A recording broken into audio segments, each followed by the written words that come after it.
राधे राधे दोस्तों, आइए आज हम इस संत के बारे में जानते हैं जिनका नाम प्रेमानंद जी महाराज है।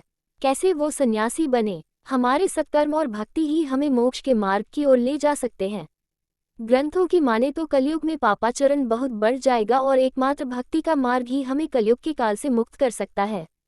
इस वीडियो में हम लोग वृंदावन के एक ऐसे संत के बारे में जानेंगे जिनकी दोनों किडनी फेल हो चुकी है, फिर भी वो जिंदा है और जिन्हें जाने माने भारतीय क्रिकेटर विराट कोहली भी पूजते हैं और बाबा के सत्संग में भी गए हैं। जी हाँ दोस्तों, हम बात कर रहे हैं परम पूज्य प्रेमानंद महाराज जी के बारे में, जिनका सत्संग आज भारत ही नहीं बल्कि विदेश में यूट्यूब पर सुने और शेयर किए जाते हैं। तो चलिए जानते हैं कि प्रेमानंद जी महाराज कौन है और उनका शुरुआती जीवन कैसा था और कैसे वो इतने प्रसिद्ध हुए। प्रेमानंद जी महाराज का जन्म एक सभ्य ब्राह्मण परिवार कानपुर, उत्तर प्रदेश में हुआ था। उनके पिता का नाम श्री शंभू पांडेय था और माता का नाम रमा देवी था। उनके बचपन का नाम अनिरुद्ध पांडे है। प्रेमानंद जी महाराज के दादा एक सन्यासी थे और ब्राह्मण कुल से होने के कारण इनके घर का वातावरण भक्तिमय था। इनके घर पर प्राय संत महात्मा आते जाते रहते थे। बचपन में ये अन्य बच्चों की तरह नहीं थे। घर का वातावरण भक्तिमय होने के कारण इनका ज्यादा ध्यान भक्ति की तरफ रहता था। प्रेमानंद जी महाराज ने बचपन से ही मंदिर जाना और कीर्तन करना शुरू कर दिया था। जब प्रेमानंद जी महाराज 13 वर्ष की आयु के हुए तो उनके मन में भगवत प्राप्ति से संबंधित कुछ प्रश्न उठने लगे और इन प्रश्नों के उत्तर पाने के लिए और भगवत प्राप्ति के लिए 13 वर्ष की ही आयु में घर छोड़ दिया और वाराणसी की घाटों पर एकांतिक जीवन व्यतीत करने लगे। वे प्रतिदिन गंगा जी में स्नान करके तुलसी घाट के एक विशाल पीपल के वृक्ष के नीचे भगवान महादेव का ध्यान किया करते थे। वो एकांत में जीवन व्यतीत करते थे और भोजन के लिए भिखारियों की कतार में लगकर भोजन मिलने की प्रतीक्षा करते थे। भोजन किसी ने दे दिया तो ठीक और नहीं तो ऐसे ही गंगा जल पीकर रहते थे। कभी कभी भोजन न मिलने के कारण कई कई दिन ऐसे ही भूखे रह जाते थे। उनकी ये नित कठिन दिनचर्या थी। प्रेमानंद जी महाराज का वाराणसी से वृंदावन में आगमन कैसे हुआ। प्रतिदिन की तरह महाराज जी तुलसी घाट पर अपनी साधना में बैठे हुए थे। तभी उनके पास एक बाबा आए और बोले, भैया जी, श्री हनुमान प्रसाद जी का विश्वविद्यालय जो काशी में स्थित है, वहां पर श्री राम शर्मा आचार्य जी द्वारा एक धार्मिक आयोजन का प्रबंध किया गया है, जिसमें दिन में श्री चैतन्य लीला होगी और रात्रि में रासलीला होगी। आप भी चलो, हम दोनों वहां दर्शन करने चलते हैं। महाराज जी ने कभी भी रासलीला नहीं देखी थी और ना सुनी थी। महाराज जी का स्वभाव था हमेशा एकांत में रहकर प्रभु महादेव की साधना करना, इसलिए उन्होंने उन अपरिचित संत के साथ जाने से इनकार कर दिया। कुछ दिन पश्चात फिर वो संत आए और बाबा से चलने का आग्रह किया।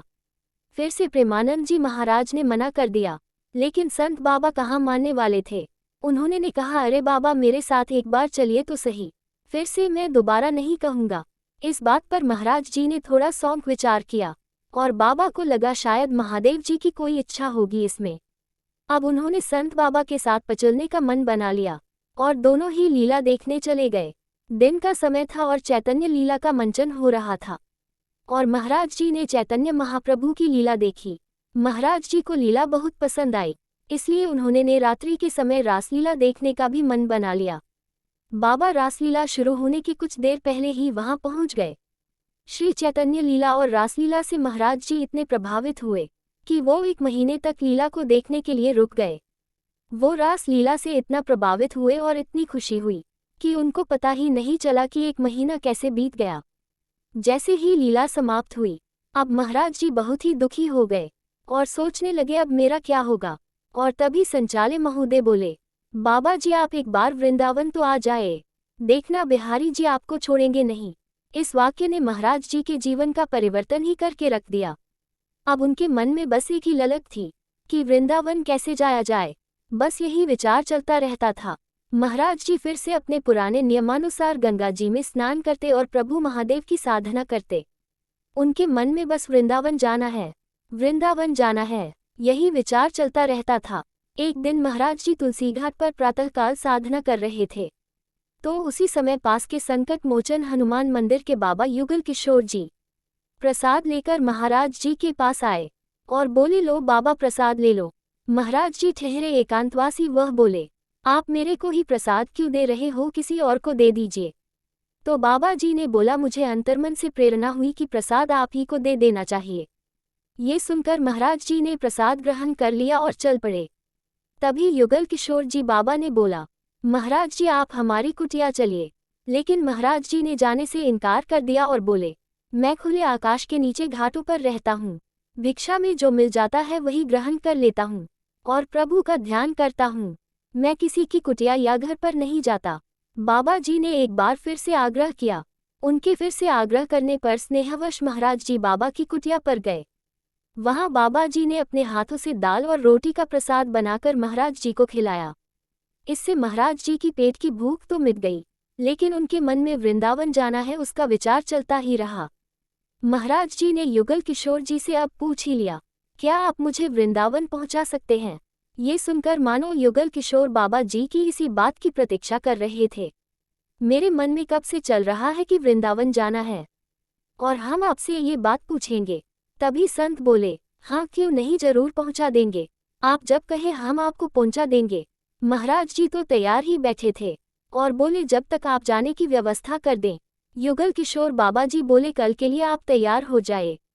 ये वाक्य सुनकर महाराज प्रेमानंद जी की खुशी का तो ठिकाना ही नहीं रहा और युगल किशोर बाबा जी ने अपने वचनानुसार महाराज जी को मथुरा जाने वाली ट्रेन में बैठा दिया और महाराज जी वृंदावन पहुंच गए।